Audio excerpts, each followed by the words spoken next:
പയ്യന്നൂരിലെ hotel ഉടമകൾ സംയുക്തമായി ഓണസദ്യ ഒരുക്കി. ജീവകാരുണ്യ പ്രവർത്തനത്തിനുള്ള സാമ്പത്തിക സമാഹരണത്തിനായാണ് ഓണസദ്യ ഒരുക്കിയത്. പയ്യന്നൂരിലെ ഹോട്ടൽ ഉടമകൾ ഒരുമിച്ച് ഓണസദ്യ ഒരുക്കി. പയ്യന്നൂർ സദ്യ ഭൗമസൂചികയിലെത്തിക്കാനുള്ള ശ്രമത്തിനിടയിലാണ് പയ്യന്നൂരിന്റെ രുചി പാരമ്പര്യം നിലനിർത്തിക്കൊണ്ട് അത് ജനങ്ങളിലേക്ക് പകർന്നു നൽകാൻ ഹോട്ടൽ ആൻഡ് റെസ്റ്റോറന്റ് അസോസിയേഷൻ പയ്യന്നൂരിലെ ഹോട്ടൽ ഉടമകളെ ഒരുമിച്ച് ചേർത്ത് ഓണസദ്യ ഒരുക്കിയത്. ജീവകാരുണ്യ പ്രവർത്തനങ്ങൾക്കുള്ള സാമ്പത്തിക സമാഹരണത്തിനാണ് സദ്യ ഒരുക്കുന്നതിന് പിന്നിൽ ഹോട്ടൽ അസോസിയേഷൻ ലക്ഷ്യമിടുന്നത്.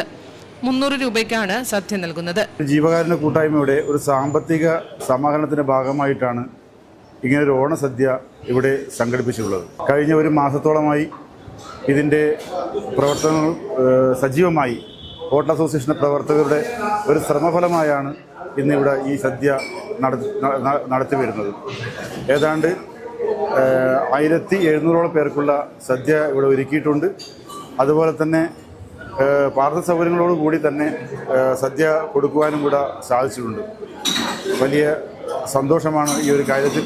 മുഴുവൻ ഹോട്ടലുകളിലൂടെയും ജനങ്ങളിൽ നിന്ന് ബുക്കിംഗ് സ്വീകരിച്ച് ശ്രീവത്സം ഓഡിറ്റോറിയത്തിലാണ് ഓണസദ്യ ഒരുക്കിയത്. 1500-ലധികം പേർ സദ്യയിൽ പങ്കെടുത്തു. സദ്യ ഒരുക്കാൻ ഹോട്ടൽ ഉടമകൾക്കൊപ്പം പയ്യന്നൂരിലെ പ്രശസ്ത പാചക വിദഗ്ധരുമുണ്ട്. ചെറിയ ഉപ്പേരി, വലിയ ഉപ്പേരി, പിന്നെ അച്ചാറ്, പുളിയിഞ്ചി, പിന്നെ വറവ്, പിന്നെ കുമ്പളങ്ങ പച്ചടി, പൈനാപ്പിൾ പച്ചടി, ഓലൻ, അവിയൽ, തക്കാളി തീയൽ, രസം, മോര്, സാമ്പാർ, കാളൻ, 2 പായസം, പഴം എന്നീ വിഭവങ്ങളാണ്.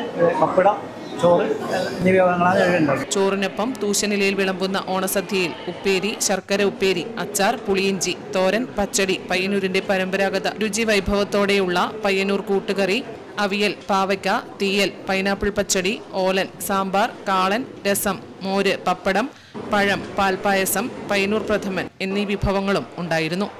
Network news, Payyanur.